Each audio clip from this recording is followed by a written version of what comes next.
Geography subject का paper के question की किस प्रकार के प्रश्न 2022 में एमपी सेट के पेपर में पूछे गए हैं। तो चलिए हम प्रश्न देखते हैं। और तो इससे पहले आपको बता दूं कि इस चैनल पर आप लोगों के लिए अगर आप चाहें तो इसमें एमपी सेट का सिलेबस और हमने इससे पहले भी एमपी सेट के लाइफ साइंस का पेपर एवं इतिहास सब्जेक्ट का पेपर भी हमने देखा है। और अगर आप यूजीसी नेट के लिए भी प्रिपेयर कर रहे हैं तो उसका भी हमने इसमें सिलेबस डाला हुआ है। और अगर हम और अन्य की बात करें तो अन्य सब्जेक्ट की कट ऑफ भी हमने इसमें डाली हुई है। एमपी सेट के सभी लगभग सभी पेपरों की हमने इसमें कट ऑफ डाली होगी, कितने में किस कैटेगरी का सिलेक्शन हुआ है उसके भी इसमें आप देख सकते हैं। और हमने एक हिस्ट्री सब्जेक्ट का भी इसमें पेपर देखा है और आज हम इसमें देख रहे हैं ज्योग्राफी विषय का पेपर। तो इसका ये पार्ट फर्स्ट है। इसमें हम चलिए हम देखते हैं ज्योग्राफी के 2022 का एमपी सेट का पेपर। तो इसी तरह के और आप लोग चैनल से ज़रूर जुड़ें और कमेंट करके ज़रूर बताएं कि आप लोग ने क्या एमपी सेट का फॉर्म भरा है या नहीं, या फिर आप लोग नेट का फॉर्म अभी तक भर दिया है कि नहीं, क्योंकि उसके भी ऑनलाइन फॉर्म अभी भर रहे हैं।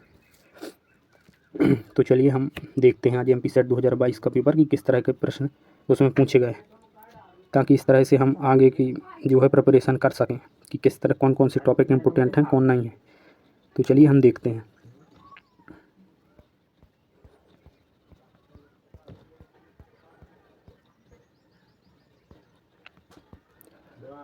तो जैसा आप देख सकते हैं तो ये 51 नंबर प्रश्न से, जिसमें पेपर 2 के लगभग सभी जो जितने भी स्पेक्स हैं उनके 51 नंबर से उनके प्रश्न शुरू होते हैं, क्योंकि 1 से 50 तक जो है वो पेपर फर्स्ट रहता है रिसर्च एंड एप्टीट्यूड का, जो आप लोग जानते होंगे। इससे के बाद ये 51 नंबर से पेपर 2 शुरू होता है, जो सब्जेक्ट का होता है, चाहे वो कोई भी सब्जेक्ट क्यों ना हो। अभी तक हमने जितने भी पेपर देखे, चाहे वो हिस्ट्री का हो या फिर लाइफ साइंस का पेपर हो, उसमें इसी तरह के नंबर से शुरू होता है 51 नंबर से। तो चलिए हम देखते हैं 51 नंबर पर जो क्वेश्चन दिया गया है उसका प्रश्न में क्या पूछा गया है, और हम इसमें कोशिश करेंगे कि ज़्यादा से ज़्यादा इसका हम अच्छे से एनालिसिस भी कर सकें। तो चलिए देखते हैं कि किस प्रकार का ये प्रश्न पूछा गया है। कि इसमें पूछा है कि the crust and the solid uppermost mantle together are called. तो इसमें हिंदी में भी आप देख सकते हैं, क्रस्ट एवं मेंटल की सबसे ऊपरी ठोस सतह को इकट्ठा कहते हैं। तो इसमें ऑप्शन दिए गए हैं, लिथोस्फेयर, एस्थनोस्फेयर, या फिर क्रायोस्फेयर, या फिर मोहो डिस्कंटिन्यूटी। यहाँ पर मोहो डिस्कंटिन्यूटी लिखा है, ये हिंदी में भी लिखा। तो अगर हम इसकी बात करें तो आप लोगों को भी इसके बारे में पता होगा कि यहाँ पर जैसे कि हम मान के चलें कि ये यहाँ से जीरो सतह से ये 200 किलोमीटर, ये यहाँ पर 200 किलोमीटर समझ लें इसको। तो इसके जो नीचे 700 किलोमीटर तक जो यहाँ पर इस सवाल में पूछा गया है, ये 700 है। तो ये जो आप लोग देख रहे हैं कि जो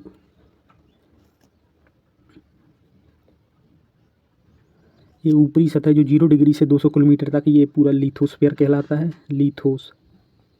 और ये जो 200 से 700 किलोमीटर तक होता है, इसको कहते हैं हम एस्थनोस्फीयर, एस्थरो। तो आप देख रहे हैं कि ये पहली परत में ये वाला है लिथोस्फीयर और सेकंड परत में एस्थनोस्फीयर। तो यहाँ पर पूछा गया है ऊपरी परत के लिए, तो उसका जो करेक्ट आंसर होगा वो लिथोस्फीयर होगा। तो इसी तरह से इसका करेक्ट आंसर जो है वो लिथोस्फीयर है। और अगर हम लिथोस्फीयर की बात करें तो लिथोस्फीयर अपर क्रस्ट और लोअर क्रस्ट का पूरा भाग आता है। और इसमें अगर हम एस्थनोस्फीयर की बात करें तो उसमें अपर मेंटल और अपर मेंटल का कम भाग आता है, लेकिन लोअर मेंटल का ज़्यादा रहता है। तो इस तरह से आप देख सकते हैं कि इसका जो करेक्ट आंसर है वो लिथोस्फीयर है। इसके बाद हम देखेंगे सेकंड क्वेश्चन। तो यह 52 नंबर क्वेश्चन की अगर हम इसमें प्रश्न देखें तो इसमें लिखा हुआ है कि पृथ्वी की भूपर्पटी में निहित पदार्थों का भारानुसार अवरोही क्रम बताइए।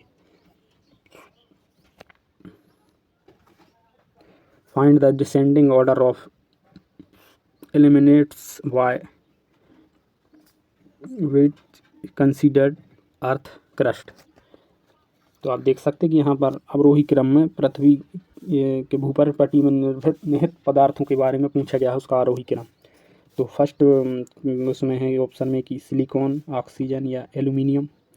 सेकंड में ऑक्सीजन, सिलिकॉन, एल्यूमिनियम, या थर्ड में है एल्यूमिनियम, लोहा, सिलिकॉन, या फिर डी में है लोहा, ऑक्सीजन और मैग्नीशियम। तो अगर हम इसमें करेक्ट ऑप्शन की बात करें तो करेक्ट ऑप्शन इसका आयोग ने इसका बी ऑप्शन करेक्ट माना है। ये आप देख सकते हैं ये वाला। तो ये जो भूपर्पटी में निहित पदार्थ हैं उसमें सर्वाधिक रहता है ऑक्सीजन, फिर उससे कम रहता है सिलिकॉन, फिर उससे कम रहता है एल्यूमिनियम। और अगर हम इनकी परसेंटेज में बात करें तो आप देख सकते हैं कि यहाँ पर ये 46% ऑक्सीजन रहता है, 46%। और अगर हम सिलिकॉन की बात करें तो सिलिकॉन रहता है 27%। और एल्यूमिनियम की बात करें तो एल्यूमिनियम जो है 8% बताया रहता है। और अगर हम इसी में पूरे संपूर्ण अर्थ के जो मटेरियल पदार्थ के बारे में बात करें तो उसमें भी आप लोग देख लें कि अर्थ में जो सर्वाधिक जो पाया जाता है वो लोहा होता है 35%, उससे कम ऑक्सीजन होता है, फिर उससे कम सिलिकॉन होता है, फिर उससे कम मैग्नीशियम होता है। तो आप लोग अर्थ का टोटल पदार्थों के बारे में भी अच्छे से देख लें, उससे भी प्रश्न बन सकता है। इसके बाद हम देखेंगे तीसरा प्रश्न। तो तीसरा प्रश्न है, वेगनर द्वारा दिए गए महाद्वीप प्रवाह को इनमें से किसने समर्थन दिया।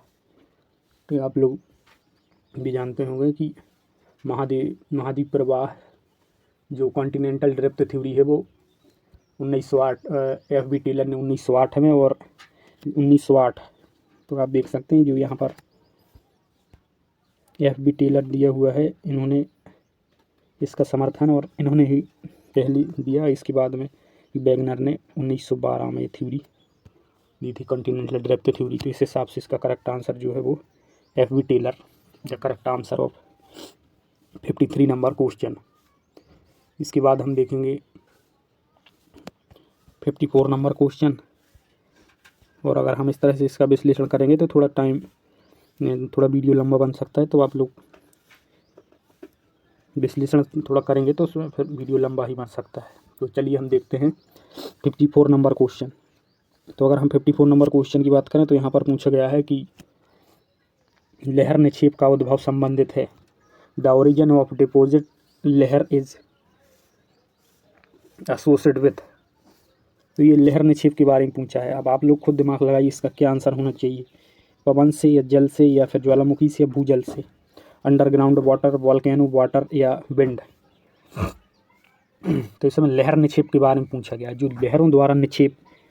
तो इसका जो आयोग ने करेक्ट आंसर माना है वो वॉल्केनो, इसका करेक्ट ऑप्शन वॉल्केनो होगा, क्योंकि ये लहर निक्षेप तो जो लावा निकलता है ज्वालामुखी द्वारा, उसी के जो लहरों के द्वारा जो जमाया जाता है वो ही लहर निक्षेप है। इसके बाद हम देखेंगे 55 नंबर क्वेश्चन। तो अगर हम 55 नंबर क्वेश्चन की बात करें तो यहाँ पर ये दिया गया है कि आप देख सकते हैं प्रश्न की नजाका प्लेट बीच में फंसा हुआ है। नजाका प्लेट इज ब्रिडल बिटवीन। तो अगर हम इसमें देखें तो ये लिखा हुआ है पहला। अब ये प्लेटों से प्रश्न पूछा गया है यहाँ पर कि अफ्रीकन प्लेट एवं यूरेशियन प्लेट के, या अफ्रीकन प्लेट एवं अरेबियन प्लेट के बीच, या कैरेबियन एवं उत्तरी अमेरिकन प्लेट के बीच, या दक्षिणी अमेरिका प्लेट एवं पूर्व में एवं प्रशांत प्लेट पश्चिम में। तो इस तरह से अगर हम इसमें देखें तो इसका जो करेक्ट ऑप्शन होगा वो इसका डी ऑप्शन करेक्ट ऑप्शन है, क्योंकि अगर अब आप इसकी लोकेशन देखेंगे तो आप देख सकते हैं कि ये दक्षिण अमेरिका प्लेट के पूर्व में एवं प्रशांत महासागर के पश्चिम में नजाका प्लेट है। और आप लोग इसका जो प्लेट्स के बारे में ज़रूर देख लें, और जिसमें जो प्रमुख 4-5 प्लेट हैं इनके बारे में तो देख ही लें, जैसे नजाका प्लेट और एक और कैरिबियन प्लेट है जिसमें कैरिबियन सागर है, उससे भी प्रश्न आ जाती है। जॉन डी फूफा प्लेट जो कि अलास्का, कैलिफोर्निया, अलास्का के दक्षिण में है, और आप लोग देख लें। और जो ये जो ऑस्ट्रेलिया और इंडिया वाली ये प्लेट भी देख लें, और यूरेशियन प्लेट भी देख लें, सभी प्लेट एक बार ज़रूर देखें। इसके बाद हम देखेंगे 56 नंबर क्वेश्चन। तो आप देख सकते हैं, जब भूपर्पटी चट्टान लघु क्षैतिज स्थान में संकुचित होती है एवं खंड दूसरे खंड पर खड़ी भ्रंश के बीच उठ जाता है एवं भूपर्पटी का छोटा होना हासिल होता है, इस संरचना के निर्माण को कहते हैं। तो अगर हम इसमें देखें तो ये आपका फॉल्ट से भ्रंश से सवाल यहाँ पर पूछा गया है। तो अगर हम इनमें ऑप्शन की बात करें तो एक निक्षेप भ्रंश, एक सामान्य भ्रंश, एक व्युत्क्रम भ्रंश या होस्ट। तो आप देखें कि यह एक सामान्य भ्रंश तो नहीं है, क्योंकि इसमें एक चट्टान दूसरी चट्टान के ऊपर, एक खंड दूसरे खंड के ऊपर बीच में उठ जाता है, तो ये सामान्य भ्रंश नहीं है, और ये क्षेप भ्रंश भी नहीं है ये। और अगर आप इसमें होस्ट की बात करें तो ये भी नहीं है। तो इसका जो करेक्ट ऑप्शन होगा वो आप देख सकते हैं यहाँ पर, सी ऑप्शन इसका करेक्ट ऑप्शन होगा, और यही इसका आयोग ने भी करेक्ट ऑप्शन माना है।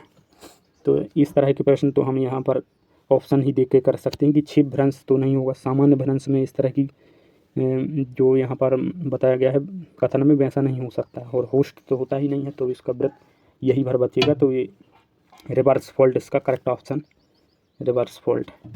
चलिए इसके बाद हम देखेंगे 57 नंबर क्वेश्चन। और अगर आप चाहें तो इसका एक बार फॉल्ट जो भ्रंश हैं उनको ज़रूर देख लें, और वॉल्केनो से जो लैंडफॉर्म बनते हैं उनके बारे में भी आप लोग अच्छे से देख लें, क्योंकि इस बार पिछली बार आप देख सकते हैं उसमें लहर निक्षेप के बारे में पूछा गया है। इस बार वो अर्थ के इंटीरियर में जो बनती हैं लैंडफॉर्म उनके बारे में पूछ सकता है, बेकोलिथ, लेथोलिथ या डाइक वगैरह के बारे में। तो आप लोग उसको अच्छे से देखें। इसके बाद हम देखेंगे 57 नंबर क्वेश्चन। तो 57 नंबर क्वेश्चन है कि भौतिक अपक्षय को यह भी कहते हैं। अगर हम इसमें देखें तो physical weathering is also called. अगर हम इसमें ऑप्शन की बात करें तो इसमें ऑप्शन दिया है मैकेनिकल वेदरिंग, या फिर केमिकल वेदरिंग, या बायोलॉजिकल वेदरिंग, या फिर हाइड्रोलिसिस। आप इस तरह हिंदी में भी देख सकती है। अपक्षय, भौतिक अपक्षय को यह भी कहा जाता है। और अगर आप इस प्रश्न का आंसर सीधा NCERT 11th क्लास की बुक से आया है, उसका भी मैं यहाँ पर प्रिंट जरूर लगाऊंगा ताकि आप लोग उसका देख सकें कि कितनी इम्पोर्टेंट होती है NCERT हमारे लिए। तो ये NCERT में दोनों साथ में ही लिखा हुआ है कि भौतिक अपक्षय, और कोष्टक के अंदर लिखा हुआ है कि यांत्रिक, ये वाला। इसका ये करेक्ट ऑप्शन जो है मैकेनिकल वेदरिंग, और ये NCERT में दोनों शब्द बिल्कुल साथ में ही लिखे हुए हैं। तो आप इसका महत्व देख सकते हैं, और इसका मैं ज़रूर यहाँ पर फ़ोटो लगाऊंगा ताकि आप लोग उसको अच्छे से देख सकें। इसके बाद हम देखेंगे 58 नंबर क्वेश्चन। जो लोग NCERT को ज़्यादा रेफ़र नहीं करते उनके लिए वीडियो बहुत ही भरोसेमंद होगा, क्योंकि उनको इसमें पूरे में साक्ष्य के साथ दिखाऊंगा कि किस तरह के प्रश्न आप लोग देख सकते हैं कुछ NCERT से आए हुए हैं। अब अगर हम 58 नंबर क्वेश्चन की बात करें तो इसमें प्रश्न पूछा गया है कि WM डेविस ने अति विशेष अपरदित अवशेष को कहा है। अब जो WM डेविस ने,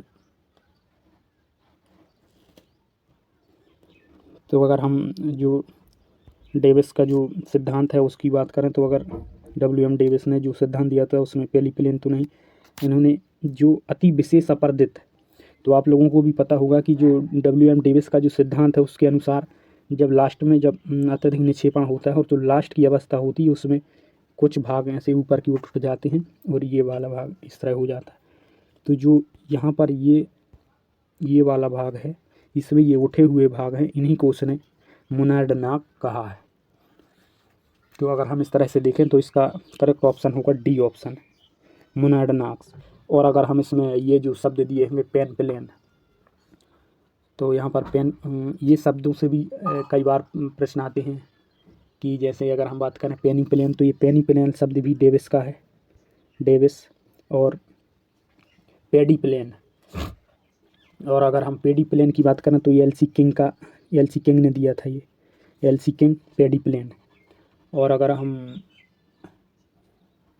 पेन प्लेन, अब इसमें पूछा नहीं गया लेकिन मैं बता देता हूँ कि पेन प्लेन जो है वो क्रीक में ने दिया था, और पेन फैन जो है वो लॉसन ने दिया था। तो आप इनका ज़रूर एक उसमें लिख के ज़रूर इसको याद करें कि किसने पेन प्लेन दिया है, किसने पेनी प्लेन दिया है, किसने पेन फैन दिया है और किसने पेडी प्लेन, क्योंकि इन्हीं से सवाल पूछ लेता है। अब आप देख सकते इसमें आपकी बार वो बैंक से भी पूछ सकता है कि जो बैंक का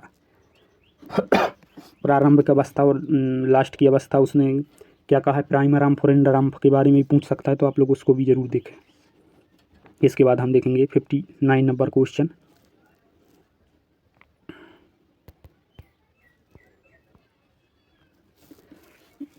अगर हम 59 नंबर क्वेश्चन की बात करें तो इसमें उसने पूछा है कि एक अंतर्वेदी प्रकार की चट्टान बैथोलिथ है। अब आप देख सकते कि जो अभी हमारी अपनी बात हो रही थी उसी प्रकार से यहाँ पर जो इंटीरियर अर्थ के इंटीरियर में जो अर्थ की आंतरिक उस प्लेटों में जो बनती हैं आकृतियाँ हैं ज्वालामुखी के द्वारा, उसके बारे में यहाँ पर पूछा गया, बैथोलिथ के बारे में। तो यहाँ पर आप देख सकते कि ये इसका ऑप्शन की बात करें तो एक है कॉनकॉर्डेंट या डिस्कॉर्डेंट या अपदलन या फिर संयुक्त। तो अगर हम इसमें बात करें एक अंतर्वेदी प्रकार की चट्टान बैथोलिथ, तो अगर बैथोलिथ की बात करें तो ये कॉनकॉर्डेंट भी नहीं है, ये अपदलन भी नहीं है, ये संयुक्त भी नहीं है। इसका जो करेक्ट ऑप्शन है वो ये डिस्कॉर्डेंट है ये। तो इसका जो करेक्ट ऑप्शन है वो डिस्कॉर्डेंट है।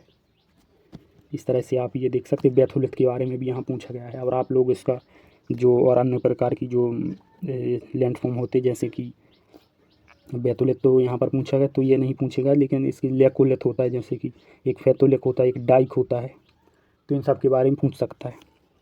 इसके बाद हम देखेंगे 60 नंबर क्वेश्चन। तो अगर हम इस प्रश्न की बात करें तो एक अटल चट्टान प्रदेश को आयु प्रकार एवं संरचना के संदर्भ में भूगर्भवेत्ता कहते हैं। जियोलॉजिस्ट, यहाँ इंग्लिश में भी देख सकते हैं, geologist refer to a region of consistent rocks in terms of age type and structure as.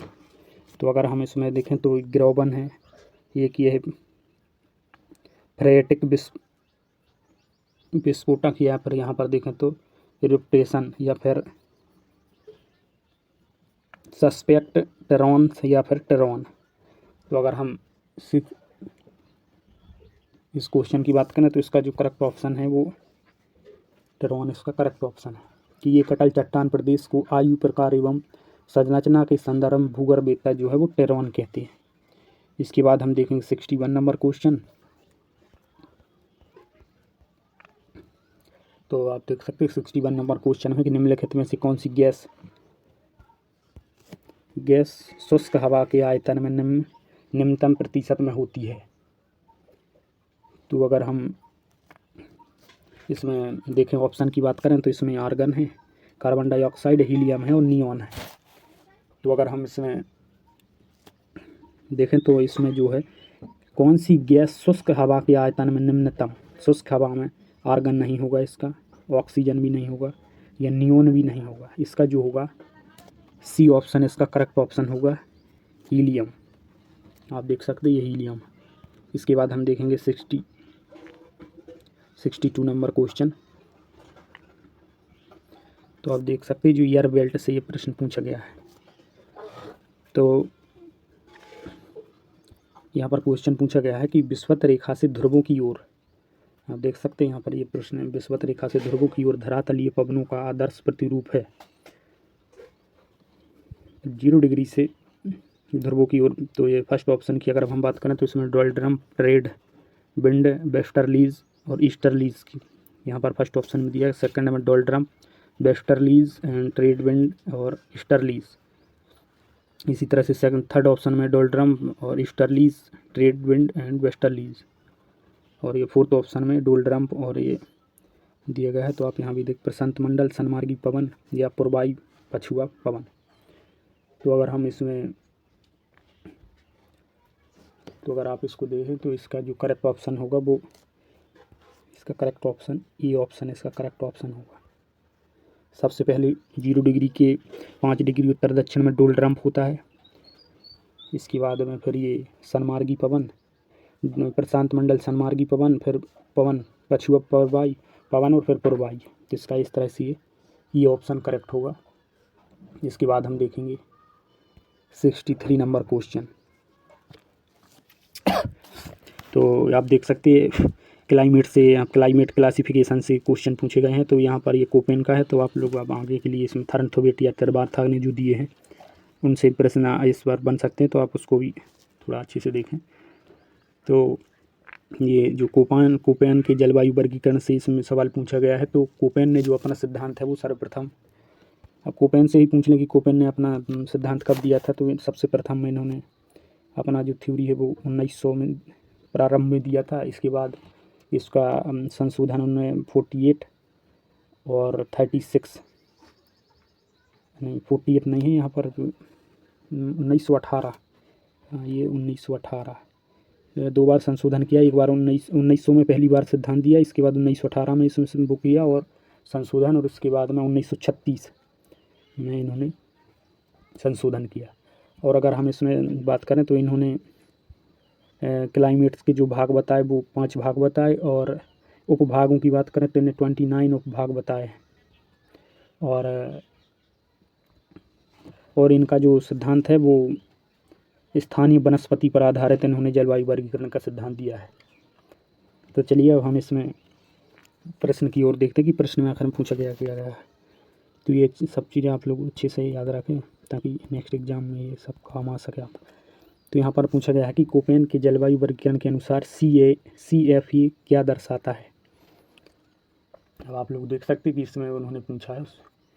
तो अगर हम इसमें उन्होंने जो ABCD की जो 5 दिए हों तो सबसे पहले तो हम उनकी बात कर लेते हैं। तो ये जो उसमें जो 5 भाग दिए हैं वो इस प्रकार है, ABCD E तक उसने दिया है, E।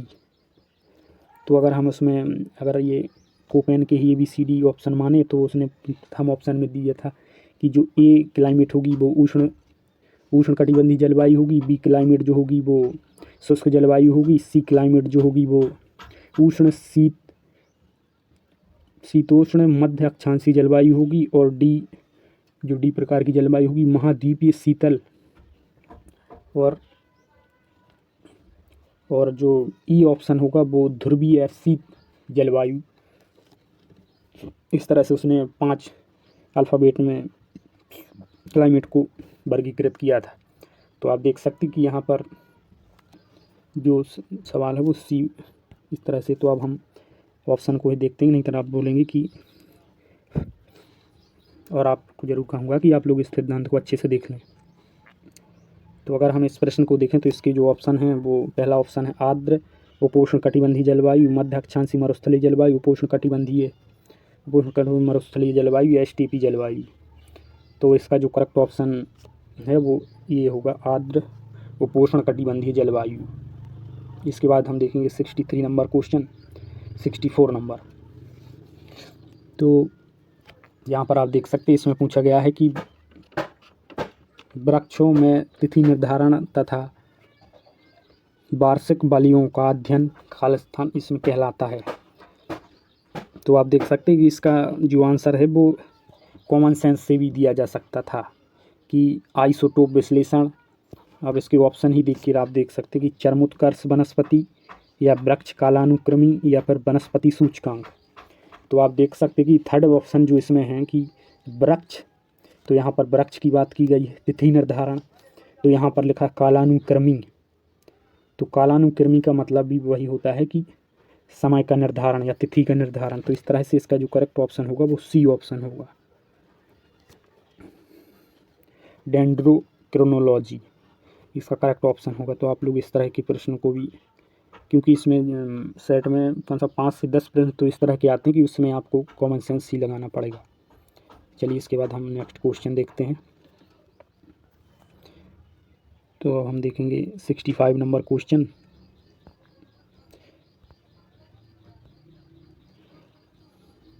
तो अगर हम एयर मास से प्रश्न से पूछा गया वायु राशि से। तो आप देख सकते हैं कि यहाँ पर लिखा हुआ है निम्नलिखित में से कौन सी वायु राशि उस महाद्वीपीय ध्रुवीय वायु राशि को दर्शाती है जो नीचे से गर्मी प्राप्त करती है तथा ऊपर की ओर अस्थिर हो जाती है।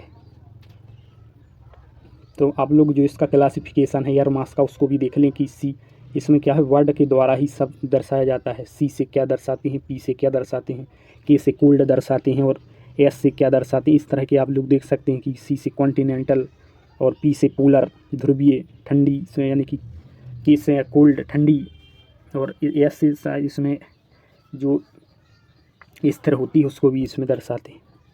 तो आप लोग इसमें ये शब्द ज़रूर इसके देखें। और अगर हम इसमें ऑप्शन की बात करें तो सेकंड ऑप्शन महाद्वीपीय ठंडी स्थिर वायु राशि, महाद्वीपीय ध्रुवीय गर्म स्थिर वायु राशि, या फिर डी ऑप्शन है महाद्वीपीय ध्रुवीय गर्म अस्थिर वायु राशि। तो अगर हम 65 नंबर के करेक्ट ऑप्शन की बात करें तो इसका जो करेक्ट ऑप्शन है वो ऑप्शन नंबर बी इसका करेक्ट महाद्वीपीय ध्रुवीय। तो आप देख सकते हैं महाद्वीप का मतलब है सी से कॉन्टिनेंट, ध्रुवीय का मतलब पोलर पी, और ठंडी का मतलब कोल्ड के, और अस्थिर वायु राशि का मतलब है यू। तो आप लोग इससे देख सकते। इसके बाद हम देखेंगे 66 नंबर क्वेश्चन। तो अगर हम 66 नंबर क्वेश्चन की बात करें तो इसमें दिया गया है कि आयनमंडल में दिन तथा रात दोनों में उपस्थित रहने वाली परत को क्या कहते हैं। अब ये वाला क्वेश्चन जो है वो एटमॉस्फेयर, स्ट्रक्चर ऑफ एटमॉस्फेयर से पूछा गया है और उसमें भी ये आयनमंडल से पूछा गया है। तो अगर आप इसमें देखें तो अगर हम इसमें ऑप्शन की बात करें तो इसमें ऑप्शन दिए गए हैं एफ परत, डी परत, या फिर ई परत या एम परत। तो इसमें ये पूछा गया है कि which layer of ionosphere is present both during day and night. अब इसमें एफ परत, डी परत, ई परत, ई लेयर, या फिर एफ लेयर, या डी लेयर, या फिर एम लेयर। तो अगर हम इसमें देखें तो इसका जो करेक्ट ऑप्शन होगा वो एफ लेयर होगा। और आप लोग इसमें, और मैं यहाँ पर स्ट्रक्चर ऑफ एटमॉस्फेयर के बारे में भी एक इमेज यहाँ पर लगा दूंगा। और आप लोग भी स्ट्रक्चर के बारे में तो आप लोग ही जानते होंगे कि सबसे पहले क्षोभ मंडल, फिर समताप मंडल, मध्य मंडल, आयन मंडल, और फिर बाहरी मंडल, इस तरह के होते हैं। और आप लोग इसमें ये भी याद रखें कि किस लेयर में टेम्परेचर बढ़ता है, किस में घटता है, और किस परत में जो टेम्परेचर है वो स्थिर रहता है, और किस लेयर में मानसून निर्माण होता है, किस में मौसमी घटनाएं होती हैं, और किस लेयर में उल्कापिंड जलते हैं, और किस परत में या किस लेयर में जो रेडियो एक्टिव जो तरंग हैं वो रिफ्लेक्ट होती हैं। तो आप लोग इस सब को याद रखें। इसके बाद हम देखते हैं नेक्स्ट क्वेश्चन। इसके बाद है इसमें क्वेश्चन 67 नंबर क्वेश्चन। तो अगर आप इस प्रश्न को देखेंगे तो इसमें दिया हुआ है कि हरिकेन विषुवत वृत्त से 5 डिग्री के क्षेत्र में निर्मित नहीं होते, इसका कारण है। Hurricanes do not form with in 5 degree of equator because. तो आपको क्या लगता है इसका क्या आंसर होगा कि हरिकेन जो है वो विषुवत रेखा से 5 डिग्री के क्षेत्र में निर्मित नहीं होते। तो इसका जो ऑप्शन की बात करेंगे अगर हम, तो फर्स्ट ऑप्शन है कि the Coriolis force is too weak, या फिर सेकंड ऑप्शन है कि the ocean water temperature are low, और थर्ड ऑप्शन है the solar radiation is too high, या फिर डी ऑप्शन है the Coriolis force is too strong. अगर आप लोग चाहें तो इसका हिंदी में भी यहाँ पर देख सकते हैं, ये लिखा हुआ है कि विक्षेपक बल या सागरीय जल का तापमान कम होना या सौरवीकरण उच्च होता है, या फिर विक्षेपक बल द्वारा मजबूत होता है। तो अगर हम इसमें देखें तो कोरियालिस बल जो है वो इसका करेक्ट ऑप्शन नंबर ए है। विक्षेपक बल बहुत ही कमज़ोर होता है। तो यहाँ पर 0 डिग्री है, वहाँ पर कोरियालिस बल बहुत ही यानी कि न्यूनतम होता है। तो इस तरह से इसका ए ऑप्शन करेक्ट ऑप्शन हो जाएगा हरिकेन्स के बारे में। और ये साइक्लोन से सवाल पूछे गए हैं, तो आप लोग इसमें साइक्लोन में ये ज़रूर आप लोग पता करें कि जो उष्ण कटिबंधीय साइक्लोन कौन से हैं और शीतोष्ण कटिबंधीय साइक्लोन कौन कौन से हैं, उनका डिवाइड जरूर कर लें, क्योंकि इसी तरह के प्रश्न उन्होंने पूछे जाते हैं। या फिर आप लोग चक्रवात और प्रति चक्रवात के बारे में कमेंट करके ज़रूर बताएं कि जो है साइक्लोन के जो केंद्र है उसमें हाई प्रेशर किस में होता है, हाई प्रेशर किस में होता है, एंटी साइक्लोन या साइक्लोन में। इसके बाद हम देखेंगे 68 नंबर क्वेश्चन। तो अगर हम इस प्रश्न की बात करें तो इसमें आप देख सकते हैं कि लिखा हुआ है उपसौर की स्थिति में पृथ्वी तथा सूर्य के बीच लगभग दूरी। तो ये उपसौर के बारे में पूछा गया है कि इसमें कितनी दूरी होती है। उपसौर और अपसौर के बारे में भी आप लोग ज़रूर याद रखें, क्योंकि इससे भी प्रश्न पूछे जाते हैं। और अगर हम इसकी बात करें तो अपसौर और उपसौर के बारे में यहाँ पर एक छोटा सा चित्र बना के हम इसमें देखते हैं कि इसका किस तरह से हम देख सकते हैं। तो अगर हम माने कि ये हम सन मानते हैं, तो यहाँ पर ये अर्थ और यहाँ पे ये अर्थ, तो आप देख सकते हैं यहाँ पर कम दूरी है और यहाँ पर ज़्यादा दूरी है। तो जो कम दूरी होती है उसे उपसौर कहते हैं, उपसौर, और ज़्यादा दूरी जहाँ पर होती है उसे अपसौर कहते हैं, अपसौर। और इसी को आप लोग हिंदी में इंग्लिश में भी देख सकते हैं कि पेरिहेलाइन, और इसका सेकंड होता है। तो ये आप लोग देख सकते हैं कि उपसौर और अपसौर कहलाता क्या है। और अगर हम इसकी दूरी बात करें तो उपसौर जो है उसकी दूरी होती है 14.70 करोड़ किलोमीटर। या फिर अपसौर की बात करें तो इसकी जो दूरी होती है वो 15 करोड़ 20 लाख किलोमीटर। और अगर हम इसकी डेट की बात करें इन दोनों घटनाओं की, तो ये जो उपसौर घटना है, उपसौर जो है वो 3 जनवरी,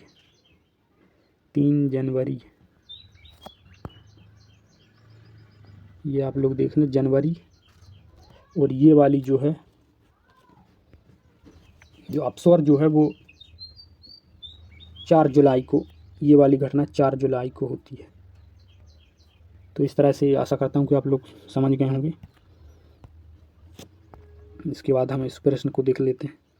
तो जो अभी हमने देखा, तो इसमें आप लोग देख सकते हैं कि उपसौर की जो हमने दूरी देखी वो 14 करोड़ 70 लाख।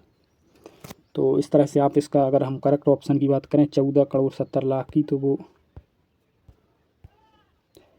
ये वाला ऑप्शन इसका करेक्ट ऑप्शन है, क्योंकि ये लिखा हुआ 147। अगर हम इसमें 0 लगा दें तो यही 14 करोड़ 70 लाख किलोमीटर हो जाएगा। इसके बाद हम बात करेंगे 69 नंबर क्वेश्चन की। तो इस प्रश्न में पूछा गया है कि सूर्य से उत्सर्जित होने वाली कुल ऊर्जा के लगभग कितने प्रतिशत भाग का प्रतिनिधित्व दृश्य प्रकाश करता है। तो अगर हम इस प्रश्न की बात करें तो इसका जो करेक्ट ऑप्शन है वो, ऑप्शन की बात करें तो आप लोग भी इस तरह के प्रश्नों को जरूर प्रिपेयर करें, क्योंकि अब दृश्यमान प्रकाश के बारे में पूछा गया। सूर्य से उत्सर्जित होने वाली कुल ऊर्जा का लगभग कितने प्रतिशत भाग प्रतिनिधित्व दृश्यमान प्रकाश करता है। ऑप्शन नंबर 43% या फिर 49%, 47, 1%। तो अगर हम इसके करेक्ट ऑप्शन की बात करें तो इसका करेक्ट ऑप्शन 43%। इसके बाद हम देखेंगे 70 नंबर क्वेश्चन। तो 70 नंबर क्वेश्चन है कि तापमान का मापन करने वाली निरपेक्ष मापनी। यहाँ पर तापमान के मापन से निरपेक्ष मापनी के बारे में पूछा गया है कि खालिस्तान के नाम से भी जानी जाती है। ब्यूफोर्ड मापनी, फ़ारेनहाइट मापनी, सेल्सियस मापनी या केल्विन मापनी। तो अगर हम इसका करेक्ट ऑप्शन की बात करें तो जो निरपेक्ष मापनी है वो केल्विन मापनी है।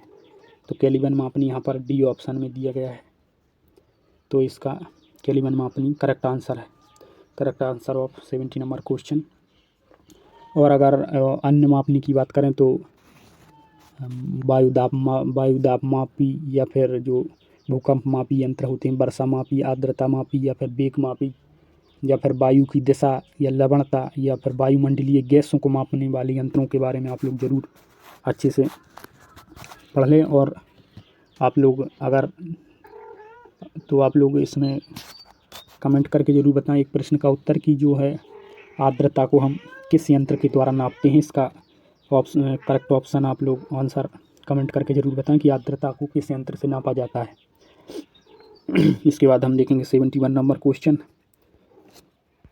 तो 71 नंबर क्वेश्चन आप देख सकते हैं कि which of the following factors influence the salinity of the ocean. निम्नलिखित में से कौन सा कारक समुद्री लवणता को प्रभावित करता है। तो आप देख सकते हैं कि ये समुद्री लवणता से सब सवाल पूछा गया है। तो आप लोग इसकी समुद्री लवणता जो है, इसमें जो तत्व होते हैं, जो इसके लवणता के जो तत्व होते हैं उनके बारे में आप लोग ज़रूर याद करें। उसका सीरियल उससे पूछा जा सकता है। अब यहाँ पर ये प्रभावित से पूछा है। अब अगली बार यहाँ पर पूछ ले कि उसके समुद्री लवणता के, या तो इसमें सवाल ये भी बन सकता है कि समुद्री लवणता में वृद्धि करने वाले तत्वों के बारे में बताइए या कारक। तो इस तरह से आप लोग इसको अच्छे से प्रिपेयर करें। अगर इसके ऑप्शन की बात करें तो फर्स्ट ऑप्शन लैंड है, सेकंड ऑप्शन विंड, या थर्ड ऑप्शन रिवर है, या फोर्थ ऑप्शन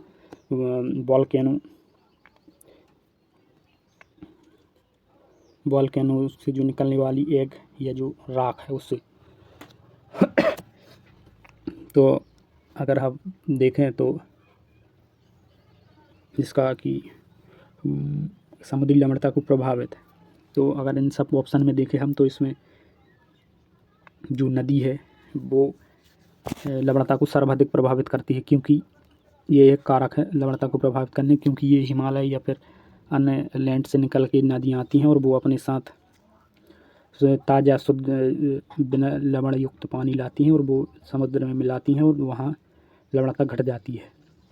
तो इस तरह से इसका 71 नंबर क्वेश्चन का जो करेक्ट ऑप्शन होगा वो सी ऑप्शन करेक्ट ऑप्शन होगा।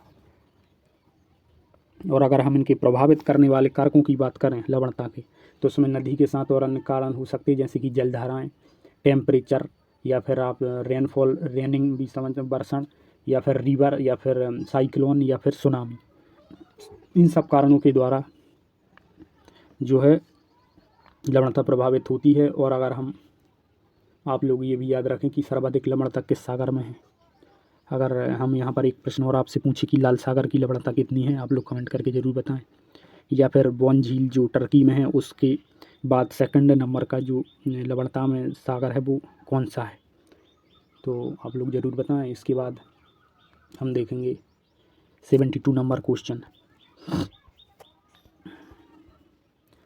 72 नंबर की बात करें अगर हम प्रश्न की, तो इसमें लिखा होगा कि which is the world's most saline sea. आप देख सकते हैं यहाँ पर जो विश्व का सबसे खारा समुद्र कौन सा है उसके बारे में भी यहाँ पर पूछा गया है। तो मैंने इससे पहले भी आपसे लोग से सवाल पूछा और यहाँ पर भी ये आ गया है। तो अगर हम इसकी बात करें कि विश्व में सबसे खारा सागर कौन सा है, तो इसका जो करेक्ट ऑप्शन है, अब यहाँ पर आप ऑप्शन देखें तो काला सागर, सेकंड मृत सागर, थर्ड ऑप्शन है कैस्पियन सी या फिर कैरेबियन सी। तो अगर हम इस तरह से देखें तो इसका जो 72 नंबर का करेक्ट ऑप्शन जो है वो मृत सागर करेक्ट ऑप्शन है। आप लोग कमेंट करके ज़रूर बताएं कि इसकी मृत सागर की जो लवणता है वो कितने % है, और ये लवणता को जो है वो 1000 प्रति ग्राम में मापा जाता है। ये भी आप लोग पता रखें। और तो इस तरह से हमने ये देखा 72 नंबर क्वेश्चन। इसके बाद हम देखेंगे 73 नंबर क्वेश्चन कि इसमें क्वेश्चन में दिया गया है कि the subsidence theory of Darwin related to. तो the subsidence theory of Darwin is related to, तो ये सब्सिडेंस थ्योरी जो है वो किससे संबंधित है। यहाँ पर भी आप देखिए धसाव सिद्धांत किससे संबंधित है। तो इसकी अगर हम ऑप्शन की बात करें तो मरीन ट्रेसेस, या फिर समुद्री सोपान, या फिर कोरल रीफ, या फिर साइकिल ऑफ इरोजन, या फिर ये टाइड ज्वारभाटा। तो अगर आप धसाव सिद्धांत की बात करें तो ये जो है ये कोरल रीफ से संबंधित सिद्धांत है। और आप लोग इसके और जो अन्य सिद्धांत भी हैं, जैसे कि एक है सब्सिडेंस थ्योरी, तो यही है। एक और है नॉन सब्सिडेंस थ्योरी, जो कि मर्रे ने दी हुई थी, उसको भी आप लोग देखें। और एक ग्लेशियल अंक्यूपोज थ्योरी भी है, जो कि डेली ने दिया था। ये तीनों जो सिद्धांत हैं वो कोरल रीफ से संबंधित हैं। और जो धसाव सिद्धांत डार्विन का है, इसमें उन्होंने कोरल की 3 अवस्थाएं बताई, एक तटीय और एक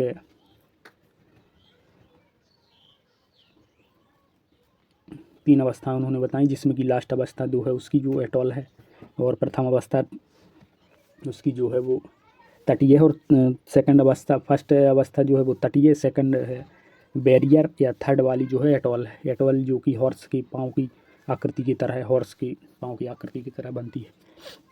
इस तरह से हमने 73 नंबर क्वेश्चन देखा। इसके बाद हम देखेंगे 74 नंबर क्वेश्चन। तो अगर हम इस प्रश्न की बात करें तो इसमें लिखा हुआ है कि उपसतह गर्म जलधारा अल नीनो किस तट के किनारे बहती है। तो अब नेक्स्ट के लिए आप लोग इसमें डिवाइड जरूर कर लें जलधाराओं के बारे में, कि कौन सी ठंडी जलधाराएँ, कौन सी गर्म जलधाराएँ, इनसे प्रश्न बन सकता है। या फिर ये ठंडी और गर्म जलधारा कहाँ पर मिलती है, ये इससे भी सवाल पूछा जा सकता है। क्योंकि ये जहाँ ठंडी और गर्म जलधारा मिलती है वहाँ पर एक विशेष प्रकार की स्थिति बनती है, जहाँ पर जीव जंतु का बहुत ही ज़्यादा विकास होता है, चाहे वो मछली हो या फिर फाइटोप्लैंक्टन या फिर अन्य प्रकार के जो समुद्री जीव हैं, उनका अच्छी तरह से विकास होता है। तो अब हम इस प्रश्न को देखते हैं। तो इसमें अल नीनो की किस तट के किनारे बनती है, तो इसमें आप लोग ऑप्शन देख सकते हैं, ब्राज़ील, मैक्सिको, पेरू या नॉर्वे। तो 74 नंबर क्वेश्चन की अगर हम बात करें तो इसमें जो अल नीनो धारा है वो आप यहाँ पर पेरू के तट पर इसका निर्माण होता है। आप लोग ज़रूर इन सब जो धाराएं हैं, ठंडी हो या गर्म जलधारा, उनके बारे में ज़रूर और आप लोग ये ज़रूर बताएं कि जो किनारी की जलधारा है वो किस महासागर के और किस महाद्वीप के तट से संबंधित है, किनारी की जलधारा। तो इसके बाद हम देखेंगे 75 नंबर क्वेश्चन। तो आप लोग देख सकते ये है 75 number question, which among the following a cold current. हमने निम्नलिखित में से कौन सी ठंडी जलधारा। अब देखिए कि अभी हमने गर्म जलधारा अल नीनो देखा, जो कि इसके बाद आप देख सकते हैं ठंडी जलधारा के बारे में यहाँ पर पूछा कि अगलुहास या फिर ब्राज़ील या फिर गल्फ स्ट्रीम या फिर किनारी। अब देख सकते हैं आप यहाँ पर ये किनारी जलधारा के बारे में पूछा गया है, और मैंने अभी भी पूछा है आपसे कि इसका बताइए कि ये किस महासागर में और किस महाद्वीप के तट से संबंधित है। आप लोग इसका आंसर कमेंट में ज़रूर बताएं। इसके बाद अगर हम इसमें बात करें तो अगलुहास, ब्राज़ील, गल्फ स्ट्रीम और किनारी है। यहाँ पर भी आप देख सकते हैं विच among the following is cold current. तो इसमें से अगर आप ठंडी जलधारा की बात करेंगे तो इसमें आप देख सकते हैं कि ये डी ऑप्शन इसका जो ठंडी जलधारा है उसमें किनारी की जलधारा ठंडी जलधारा। बाकी ये सभी जो है ये आप लोग ये भी पता करें कि ये गल्फ स्ट्रीम किस महासागर में बहती है, ब्राज़ीलियन की धारा, और ये अगलुहास। और आप लोग ये ज़रूर बताएं कि ये ब्राज़ील की जो जलधारा है वो किस जलधारा से टकराती है। ओके, तो इस तरह से हमने ये 75 नंबर क्वेश्चन तक इस सीरीज में देखा। इसके बाद अगर आप लोग कमेंट करके बताएंगे तो इसका नेक्स्ट पार्ट भी हम जल्द से जल्द उपलब्ध कराएंगे। और आप लोग कमेंट करके ज़रूर बताएं कि आपको ये वीडियो कैसा लगा, और अगर आपको ये वीडियो अच्छा लगा हो तो आप लोग इसको शेयर, लाइक और चैनल को सब्सक्राइब ज़रूर करें, ताकि इसी तरह के जो भी वीडियो डालें वो आप तक पहुंच सकें। और बस आप लोग इसी तरह से पढ़ते रहिए और कमेंट करके ज़रूर बताना कि वीडियो आप लोग को कैसा लगा। Thank you for watching.